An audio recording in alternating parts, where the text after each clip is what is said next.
Je suis arrivé ces derniers temps à une compréhension du cours qui m'a donné, j'ai failli des frissons.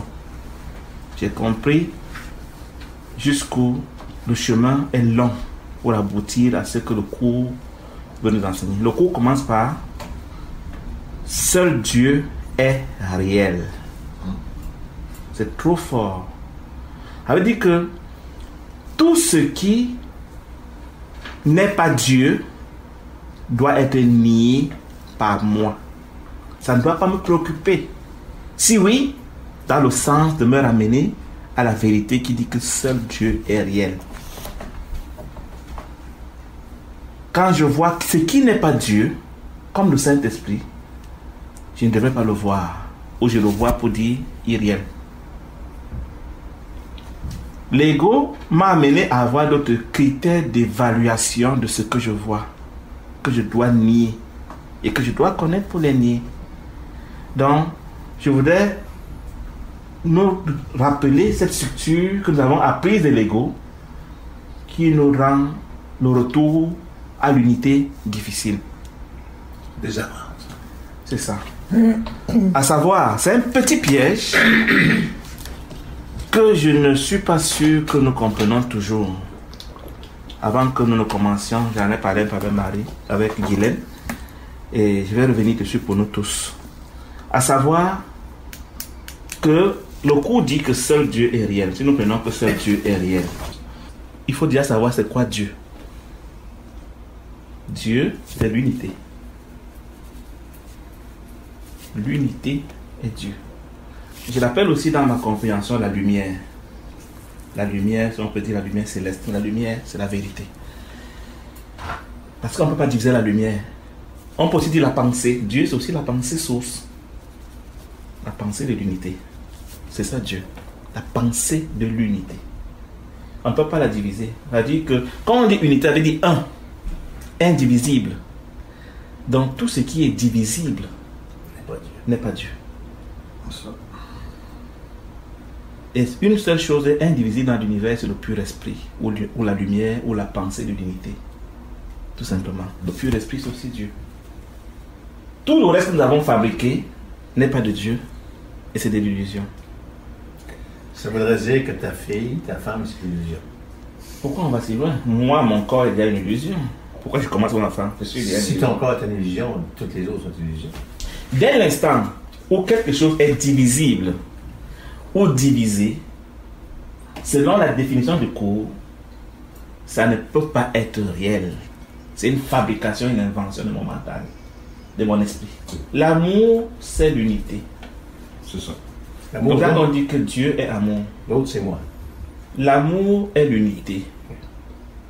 Dès qu'il y a l'autre, ce n'est plus l'unité. Il n'y a pas l'autre dans l'unité. C'est ça. L'amour, c'est l'unité. Dieu, c'est l'unité. La lumière, c'est l'unité. Le pur esprit, c'est l'unité. Le cours dit lorsque tu perçois un frère comme étant toi-même.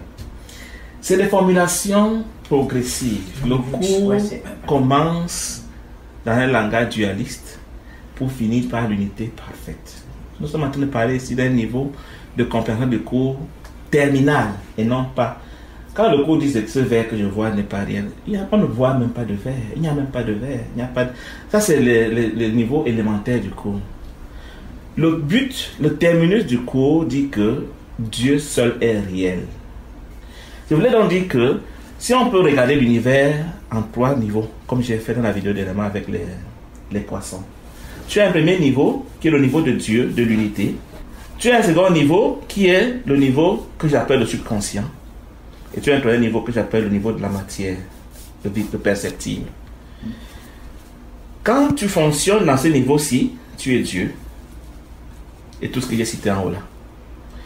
L'évaluation dans ce niveau, le jugement dans ce niveau, c'est réel ou irréel.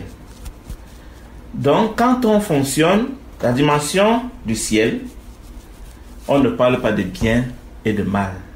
On parle de réel ou pas réel. C'est ça le jugement du Saint-Esprit. Réel, validé, irréel, n'existe pas. Quand nous avons donc créé le subconscient ou l'esprit inconscient, le subconscient, nous avons créé un nouvel type d'évaluation qu'on appelle bien et mal. Notre justice nouvelle, inconsciente, irréelle, fonctionne selon le critère de bien et de mal. L'appréciation que nous avons inventée de ce que nous croyons être, c'est bien ou c'est mal. C'est pour ça que je voulais insister sur ces deux types d'appréciation. Quand je suis en mode sommeil, je fonctionne en termes de c'est bien ou c'est mal. Et du coup, l'illusion peut être bien, comme elle peut être mal, mais je vais la valider parce qu'elle est bien. Il est question que quand je suis arrivé au niveau terminal du cours, que je ne pense plus jamais en termes de bien et de mal. Que je pense en termes de réel ou pas réel. Ça peut être réel et être apparemment mal. Dieu ne compte pas ça, ne tient pas compte de ça. Par exemple, le cours dit, au travers du livre de Gary, une relation réussie, c'est une relation dans laquelle mon frère et moi, on sait qu'on n'est plus esprit, même si on n'est pas des amis, en termes de bien et de mal.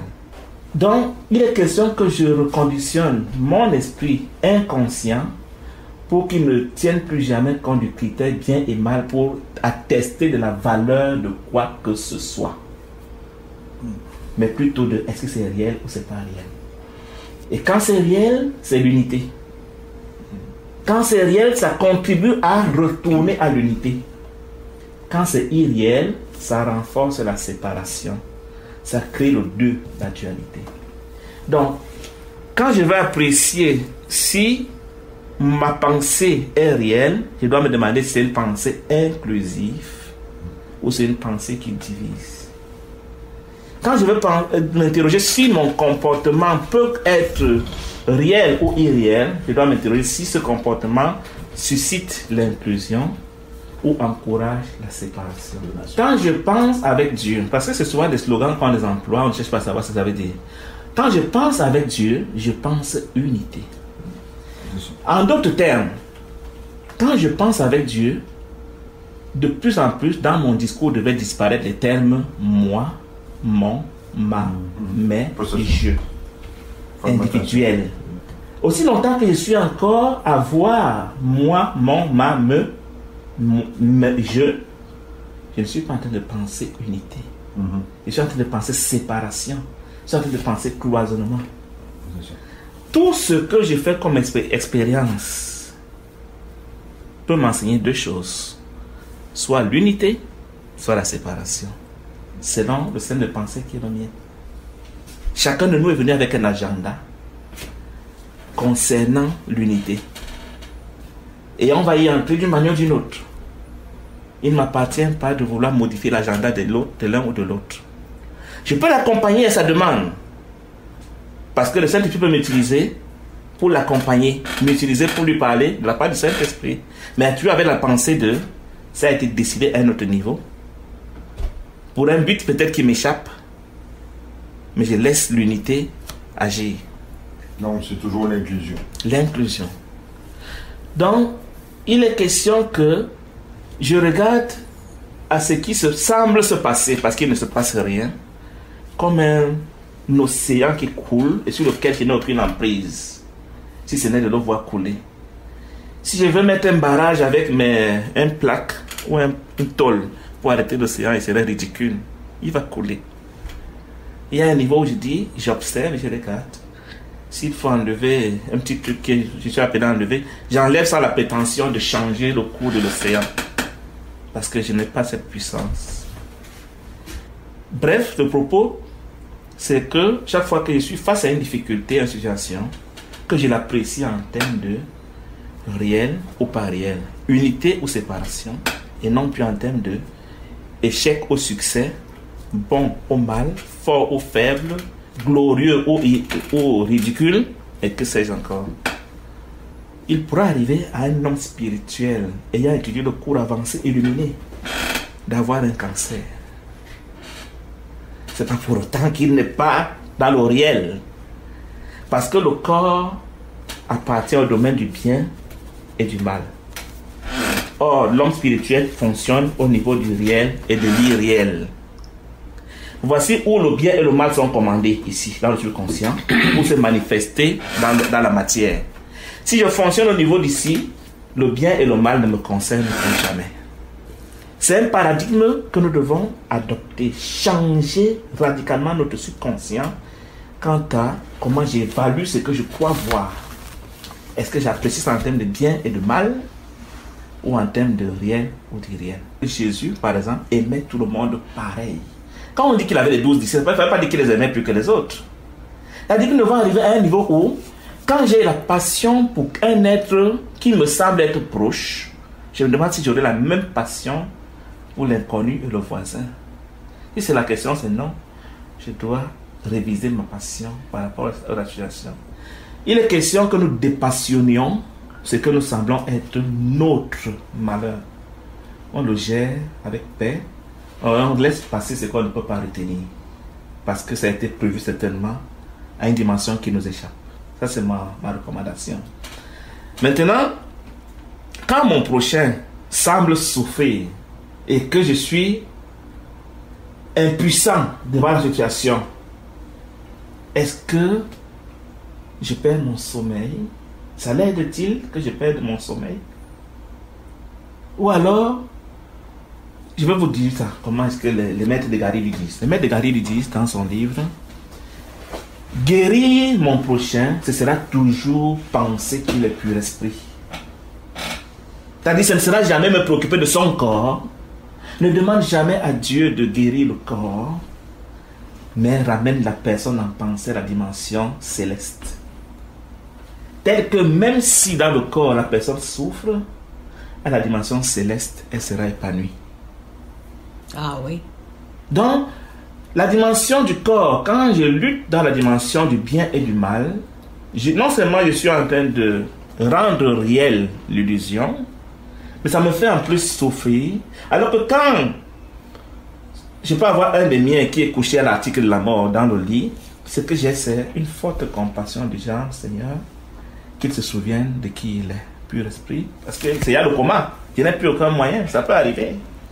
Et même si ce n'est pas le coma, il y a des situations de maladie où on dit désespéré, le produit n'existe pas, c'est condamné. Mais en temps normal, ça doit être l'attitude, même quand ce n'est pas le drame, que le plus urgent pour moi soit de penser à donner le Saint-Esprit à mon prochain. Si même si le comprimé vient après, encore qu'aujourd'hui, je vous dis mes frères, moi je prends des comprimés, hein, je vous dis. Mais je viens de comprendre que, je vais le dire maintenant, ce que le cours veut nous enseigner, c'est que dans mon esprit, tout soit toujours esprit et que le corps ne soit jamais rien. C'est-à-dire que la moindre douleur, je dois parler à mon esprit pour dire, mais esprit, pourquoi tu veux cette douleur? Quelle utilité cela est? Qu'est-ce que tu veux m'enseigner par cette douleur? Et non pas, Bobby, s'il te plaît, masse-moi, Guylaine, s'il te plaît, masse-moi le bras, donne-moi le massage, machin. C'est notre premier réflexe. Nous devons maintenant changer pour regarder d'abord à l'intérieur. Peu importe. Je suis arrivé, j'ai entendu une affirmation dans le livre de Gary qui dit le cerveau ne pense jamais. Va dire ça à la science. C'est-à-dire que le cerveau ne pense jamais. Ses yeux ne voient jamais.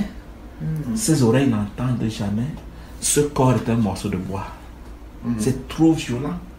Mais c'est ce que nous devons atteindre. C'est bien un chemin parce que l'esprit est à ce niveau-ci. Ici, là, nous sommes le Christ. Ici, nous sommes l'esprit. Ici, nous sommes le corps.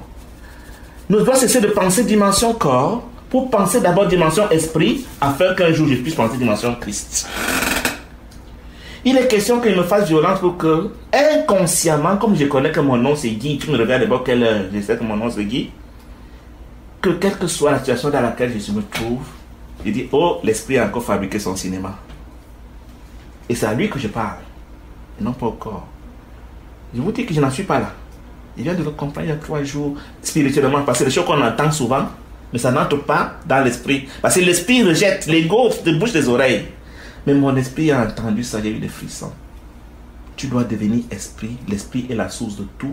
Et en dehors de l'esprit, il n'y a rien qui se fait. Il n'y a rien qui se passe. Et ta maladie, ta situation, tes soi-disant problèmes sont des inventions de ton esprit pour des raisons qu'il lui connaît. Demande-lui pourquoi il a voulu ça. Et traite avec lui. Quand on n'en est pas là, ce n'est pas ceux qui parlent de prendre des comprimés, de prendre des massages. Quand on n'en est pas là, moi je le fais encore, je vous le dis. Mais je suis en train de vouloir changer de paradigme. Si vous connaissez le livre de Bullman, William Bullman, pas le livre, il a fait des vidéos sur YouTube. William Bullman, c'est un gars qui est expert en sortie astrale. Ce gars dit, quand il sort de son corps, il donne des ordres à son esprit et la chose se passe instantanément. Pourquoi le corps doit m'empêcher d'entrer dans ce pouvoir? Le livre de Gary, le cours Amira nous dit, ton esprit est d'une puissance que tu ne peux pas soupçonner, mais tu l'ignores. Tourne-toi vers l'esprit, parle à l'esprit. Tu verras des choses qui vont se passer. Sans le doute, sans la dualité, sans le bien et le mal, l'esprit est capable de choses qu'on ne peut pas encore soupçonner. Il y a une vidéo que j'ai publiée sur mon mur, sur Facebook, d'une femme qui s'appelle Margot, qui a 63 esprits en elle. Un esprit, c'est une boule d'énergie. Un esprit n'est pas un corps. Toi, Guylaine, tu n'es pas un corps. Tu es une boule d'énergie qui se manifeste sous la forme d'un corps. Okay. Mais je peux te dire que tu n'as pas une seule boule d'énergie en toi. Tu as la boule d'énergie qui peut s'appeler Christ et tu as l'autre qui s'appelle Ego. Et tu peux fonctionner dans les deux modes. Il y a des gens qui peuvent avoir 3, 4, 5, 6, 10, 20, 50 boules d'énergie en elles. On les appelle les possédés. Ah, tu appelles ça, ok, que les personnalités, non? Si tu veux appeler ça comme ça, c'est des boules d'énergie. Okay. C'est-à-dire que chaque boule d'énergie fait une personnalité. Tu peux appeler ça comme ça. Okay. Donc elle s'est switchée d'une personnalité à l'autre, à la demande. Elle fait monter une, les autres se taisent. Maintenant, ce qu'elle veut vous dire, c'est que quand Margot a une personnalité aveugle, elle devient aveugle. Quand elle prend la personnalité qui est bien voyante, elle voit, elle lit, elle est intelligente. Quand elle switch vers la personnalité idiote, elle ne connaît plus rien. Quand elle switch vers la personnalité enfant, elle devient une fille de 4 ans. Quand elle switch vers la personnalité de caractère fort, elle devient dure à cuire. La même personne devant toi. J'avais dit j'en ai bien plus que 2, moi, tout d'abord. Pour vous dire quoi? Que c'est l'esprit qui décide quand Margot doit voir ou ne pas voir. Ça veut dire que l'esprit décide des attributs physiques. Ok, parce que des fois, je peux être à 4 ans, puis d'autres fois, c'est ça, je n'ai plein, moi, tout. C'est toujours une cause à l'effet. J'ai voulu même dire que chaque changement d'humeur est un changement de personnalité. Ah, c'est ça que je voulais dire. Seulement, il y en a qui sont douces en nous pour ne pas nous brusquer. On ne les voit pas. On croit qu'on a changé d'humeur. Non, on a zappé de personnalité. Mais il y en a chez qui c'est violent tel que le doux agneau devient le tigre. C'est ça. Tu le reconnais plus, dis c'est pas mon ami, ça, je ne le reconnais pas. Ça, c'est moi. Et ce n'est pas un choix. C'est pas moi. C'est un switch. Mon ego. C'est un switch. Ok. C'est un switch de personnalité. Ouais. Donc, et chacune de ces personnalités vient apparemment avec des attributs comportementaux, mais elle peut même venir avec des attributs physiques. C'est-à-dire que la personnalité vient avec une douleur précise, un handicap précis, des apparences précises. Au point où, cette personnalité, c'est quoi? C'est un esprit qui a pris contrôle de la personne et qui se manifeste à l'extérieur. Pourquoi je ne pourrais donc pas parler à mon esprit pour dire, esprit, je veux voir? Et je vois. C'est parce que j'ai perdu la relation avec lui. Je l'ai trop négligé au point où je suis en mode pilotage automatique. Donc, de passage de la multiplicité dans le monde de la matière vers l'unité qui est le Christ, va passer par ceci que je commence par reconnaître le pouvoir de mon esprit. J'interagis avec mon esprit, je lui parle et j'apprends à le voir répondre. Je dis waouh, c'est vrai, ça marche. Donc, le retour vers l'unité va passer par là, que nous sortions d'abord de la croyance à la multiplicité, qui est ce qu'on voit, pour commencer à agir dans la dimension esprit, afin que dans cette dimension, nous réalisions combien nous sommes un, et on va donc basculer la dimension unité christique. Parce que c'est que le cours Amira vient nous apprendre. Il nous dit, vous êtes multi-esprit. Devenez un seul esprit, Christ. Nous sommes fragmentés. C'est vrai. Tu as vu? Nous cherchons l'illusion. Nous sommes multi-esprits. Il veut nous délivrer de tous les esprits qu'on appelle l'ego en mot général pour qu'on devienne christique. C'est ça. C'est multidimensionnel. Et quand on sera tous appelons ça boule d'énergie. Quand on sera la boule d'énergie Christ, tous, on va automatiquement reconnaître qu'on est un. C'est ça. OK. Mais multidimensionnel, qu'est-ce que tu veux dire? Multipersonnalité.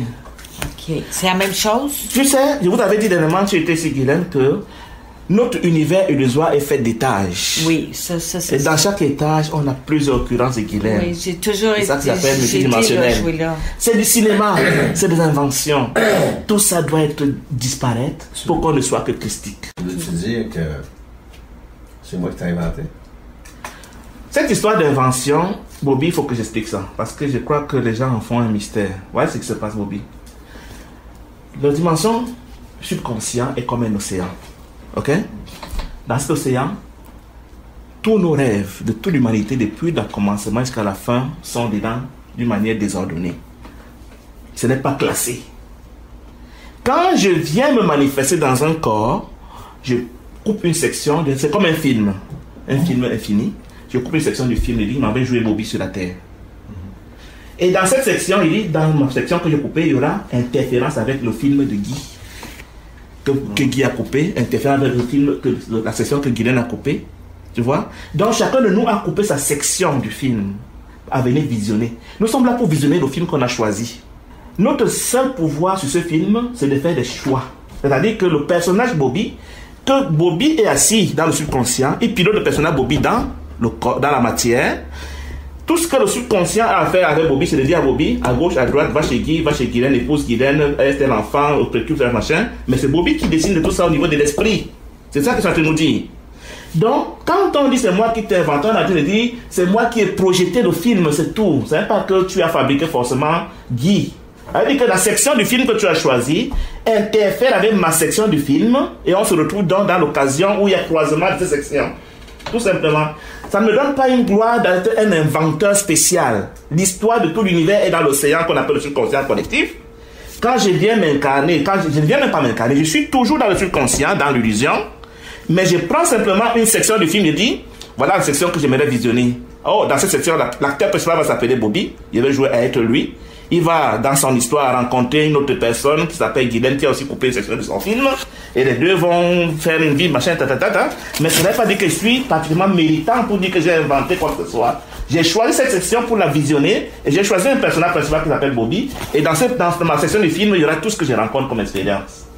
Maintenant, ce film a ceci de particulier qu'il est en étoile. C'est-à-dire que pour chaque décision, il y a plusieurs possibilités.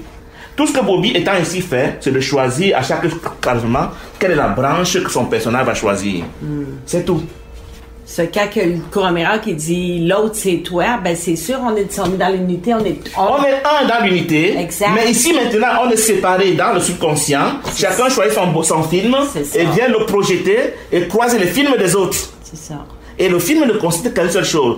Bobby ici, subconscient, commande Bobby. D'abord ici, il ne s'appelle pas Bobby, là, parce qu'ici, là, il a un nom commun. Mais ici, il aura plusieurs noms selon les vies. Une vie, les Bobby, une vie, les gens, une vie, les Noirs, une vie, les Chinois, une vie, les machins. Selon le film qu'il veut venir visionner. Donc, chaque fois que je vais naître, je choisis le film que je viens visionner.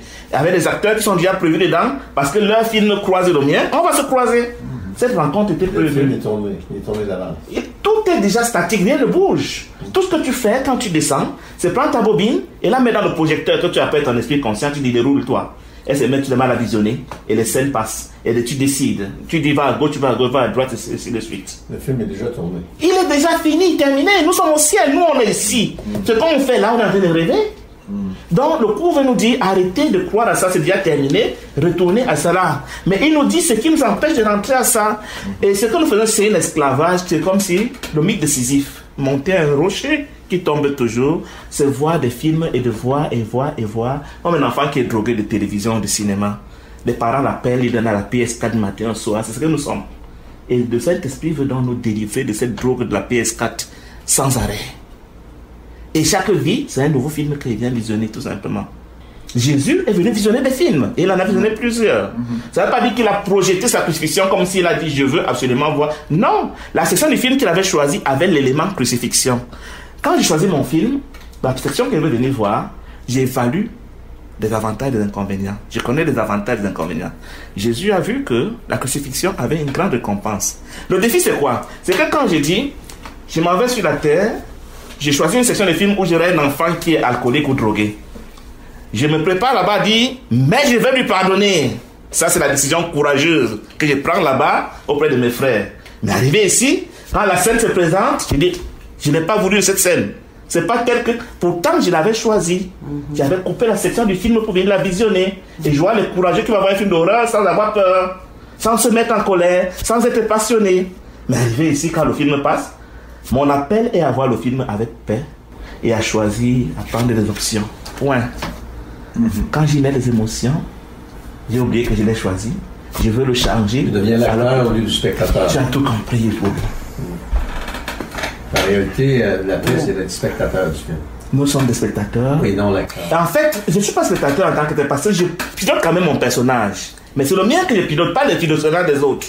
Tu ne peux pas me dire où j'habite, tu ne peux pas me dire qui épouse, tu ne peux pas me dire ce que je mange, mais tu pilotes ton personnage. Tu décides de venir voir Guy, tu décides d'épouser Guylaine, tu décides de travailler, machin. Tu pilotes ton personnage, étant dans le subconscient, tu pilotes ton personnage sur la terre. La création de l'amour est toujours là. Et à un moment donné, tu vas dire à ton personnage, oui, Guylaine, une minute, tu vas dire à ton personnage, stop, maintenant il veut changer de personnage. Meurt, il m'avait fait un autre personnage. Et tu décides qu'il meurt, il rentre, tu reprends le personnage, tu reviens visionner un autre film. C'est ça la servitude dans laquelle nous sommes. Jusqu'à qu'un jour tu vas dire, je suis fatigué de voir des films, je rentre chez ton père et tu vas t'illuminer. C'est ce que le cours veut nous enseigner. Et pour donc cesser de le faire, il faut donc comprendre que si tu vois ce qui n'est pas Dieu, tu vas voir d'autres films. Ça veut dire que tu aimes les films. C'est ce que le cours te dit. Parfois on se prend pour le sauveur de ce qu'on n'est pas appelé à sauver. On propose son aide à la mesure que l'autre veut accepter. Il ne veut pas. C'est que c'est son chemin de vie. C'est son film choisi. Le fou a choisi son film. Le malade a choisi son film. Mon handicap physique, je l'ai choisi. Oui. La couleur de peau, je l'ai choisi. Tu as choisi ta calvitie, Bobby. Oui. On a choisi. Donc, si l'autre a choisi ce film et qu'il m'appelle à l'aide, parce que j'étais prévu dans son scénario comme aide, comme là maintenant, j'étais prévu dans votre scénario comme faire un petit discours ce soir, je le fais. Si ce n'était pas prévu, il n'y aurait jamais eu ce petit discours. Donc, quand l'autre pense que j'étais prévu dans son scénario, il va me demander un coup de pouce. Je le donne avec joie, avec toute la passion. Mais s'il ne m'a rien demandé, s'il ne veut pas de mon aide, je comprends que je ne suis pas prévu dans son scénario. Je ne m'impose pas dans son scénario. Les choix qu'on prend sont dans le but de nous ramener au ciel. En principe, c'est-à-dire quand je venais, j'avais choisi de faire des choix. J'avais vu des scènes d'horreur de mon film. Quand on vient, on connaît ce qui nous attend. Des gens qui font des sorties, des morts imminentes, et ils disent que quand ils reviennent, ils voient leur vie, ils voient même l'avenir. Mais arrivé ici, ils oublient tout. Je ne sais pas si c'est le cerveau, mais quelque chose se passe, ils oublient. C'est le pain. Donc, quand je viens, je suis, en prenant la croix, si on me crucifie, et que je pardonne à ceux qui vont me crucifier, je vois les conséquences. Oh, c'est l'illumination. Ok, je prends la crucifixion. Ça, c'est Jésus. Mais arrivé sur la terre, il faut oublier qu'il avait pris ses résolutions. Quand on veut le crucifier, il donne des coups de poing, il se défend. Et il échoue son test, son appelle la leçon de pardon. Tu vois? Donc, quand le défi que tu avais prévu dans ton film, que tu connaissais, et l'option que tu avais dit, voilà ce que je ferai quand cette épreuve viendra bien, si tu ne fais pas comme tu avais prévu, tu vas échouer à la leçon de pardon. Tu vas revenir la faire dans une autre vie. Mais tu sais, qu'est-ce que tu dis? Comme Jésus, lui, il s'est rappelé parce que c'était... c'est sa mission. Je parle du cas le plus général. Parce que Jésus, à un niveau donné, quand on dit « j'ai recouvré ma mémoire de Dieu », je me suis souvenu de qui je suis. Comme le Pursa, par exemple, le maître de Gary, elle a fait 11 ans étant illuminée sur la terre. Elle connaissait déjà tout. Donc il faut y savoir que ça a telle conséquence, ça a telle conséquence. Mais pour la plupart d'entre nous, on est des aveugles. On choisit selon le bien et le mal. Au lieu de choisir selon le réel. Quand on est illuminé, on connaît tout. L'autre que je vois souffrir, je peux m'approcher de lui pour l'aider, mais sans la passion de je veux le sauver, parce qu'il a choisi. J'ai demandé à Dieu ces derniers temps, pourquoi as-tu mis sur ma route ces deux êtres-là? Qu'est-ce que tu veux que je comprenne là-dedans? Deux toxicomanes alcooliques. C'est pas Dieu qui les a mis? Dans l'esprit, je me lève. C'est toi qui as choisi. C'est moi qui ai choisi. C'est toi qui as choisi cette section de films. Pourquoi ai-je choisi ça? Pour t'aider. Tu as oublié. Mais, très souvent, tous les défis auxquels nous nous confrontons sont faits pour dire... Parce que les défis sont des films d'horreur. Voyez-vous? Notre appel est à voir un film d'horreur sans trembler. Sans avoir peur. Voir le film de Dracula buvant le sang et être calme. Vous savez que dans les films d'horreur, parfois, on est dans le cinéma et puis on rentre tout paniqué. Donc, plus j'ai choisi des scènes d'horreur, plus je me suis dit, je vais les braver, je vais les visionner sans émotion. Ça veut dire, je vais leur dire, vous n'êtes pas réel. Vous voyez, quand moi je regarde un film d'horreur et que j'ai peur, on m'a dit, oh, il y a un caméraman derrière, il y a un réalisateur, il y a quelqu'un qui a fait le couper. La peur part. Donc, quand je suis devant un film d'horreur, surtout que j'ai moi-même réalisé, et j'oublie que je suis le réalisateur derrière, et puis je mets à me poser des questions, un certain genre de questions, quelque chose ne va pas. Ce n'est qu'un film que j'ai réalisé, que j'ai choisi de venir visionner, et je le connaissais avant de le choisir. Quand mon frère souffre dans le corps, je ne tiens pas compte de ça. Je tiens compte de son esprit, ça qui me préoccupe. Quand je vais, le guérisseur de Dieu, c'est quelqu'un qui passe son temps à rappeler à son frère, tu es pur esprit. La dimension physique n'est pas mauvaise, mais elle est tellement secondaire. On opère là-bas sans passion. On opère là-bas sans grosses attentes. On opère là-bas sans attendre de, si ça marche, youpi, si ça ne marche pas, je suis abattu. Non. Ce qui va arriver là-bas arrive. Quand un être cher décède, il passe seulement changer de corps pour venir faire un autre film. Pourquoi est-ce qu'il faut se rouler par terre, se cogner la tête au mur? Ça, c'est un peu ce qu'il voulait partager avec nous pour dire, sortons du paradigme du bien et du mal, entrons dans le paradigme du réel et de l'irréel. Or, tout ce que nous voyons est évalué en termes de bien et de mal. Tout ce que nous percevons, c'est ce que l'ego nous a enseigné. Et tant qu'on va évaluer en termes de bien et de mal, on aura rendu l'illusion réelle et on va se réincarner une fois. C'est un film. Les gens ont des rôles incroyables dans ce monde. Hein. La femme battue, l'esclave, le violé, l'assassiné. Gary Rana dit qu'il est arrivé dans une scène où on avait égorgé quelqu'un. Il faut considérer que c'est un film. La personne, elle disait par terre, le sang coulait, il lui dit, tu n'es pas ce corps. Il a dit ça, tu n'es pas ce corps. Il a quand même aidé à évacuer les gens qui étaient autour. Tu nous se souvenir que ce n'est qu'une scène de film sans importance.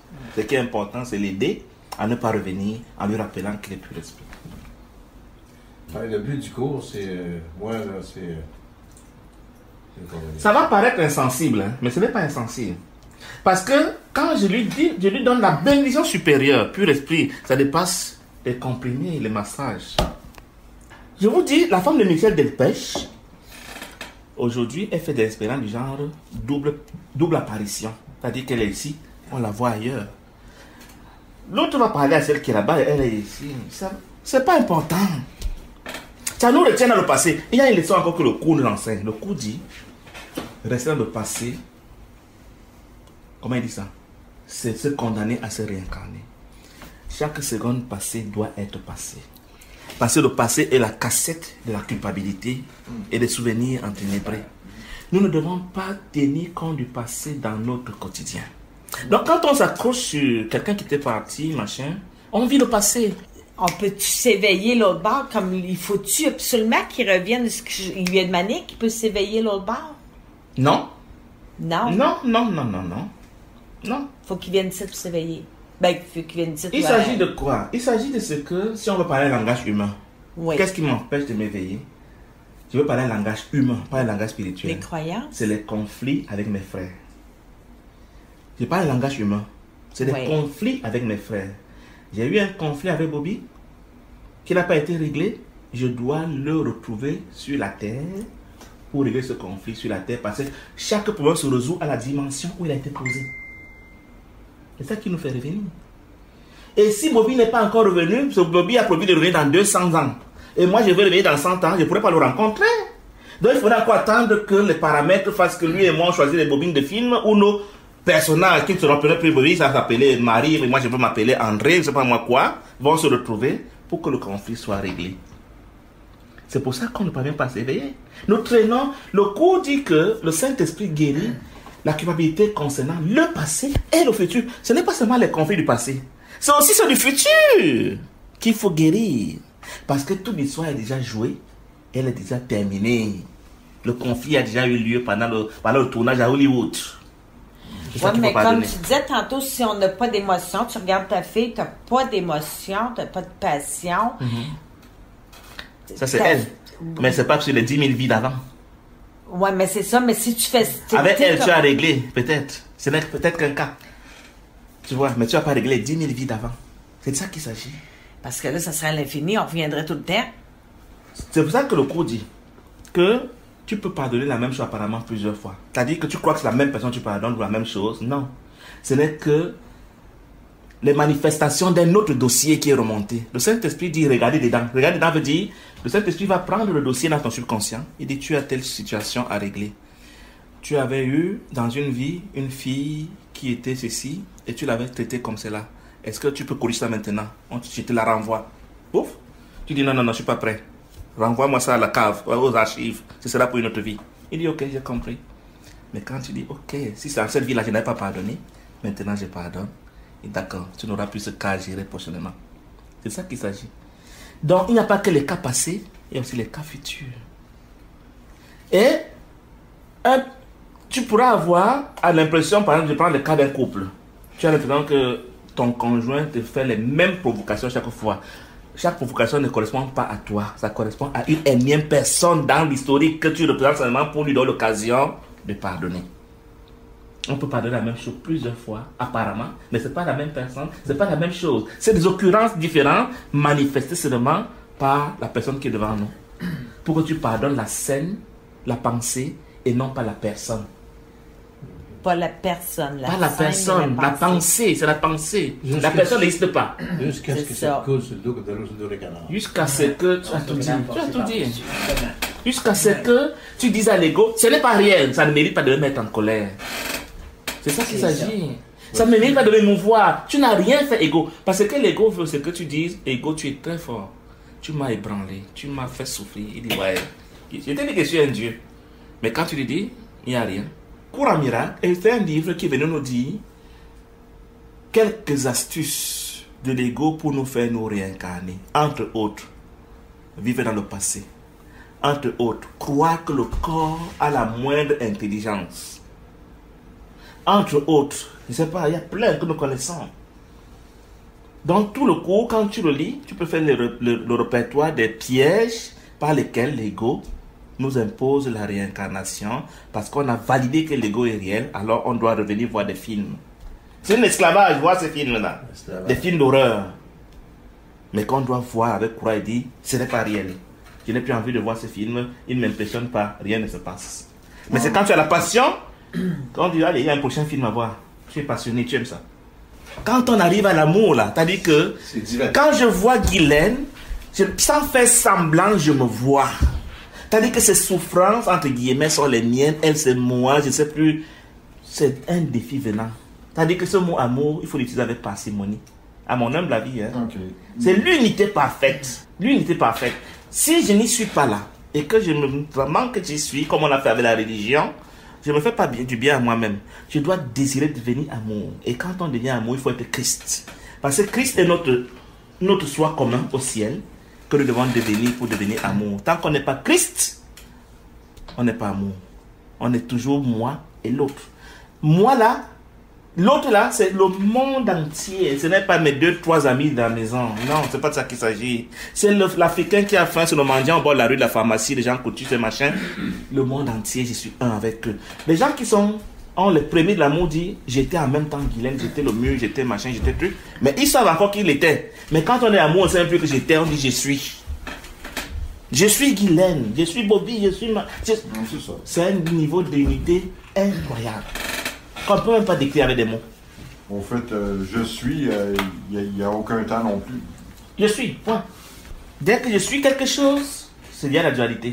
Si je suis informaticien, je suis technicien, je suis papa, je suis mari, je ne suis pas l'amour, je ne suis pas un. Donc, c'est ce que je voulais partager avec vous, à mon niveau, la nuance réel-irréel, bien et mal. Quand tu me demandes comment ça va, tu vas fonctionner dans bien et mal, et tu veux me piéger inconsciemment. Et que je dis bien, je pense dans mon subconscient encore, j'ai rendu l'ego réel.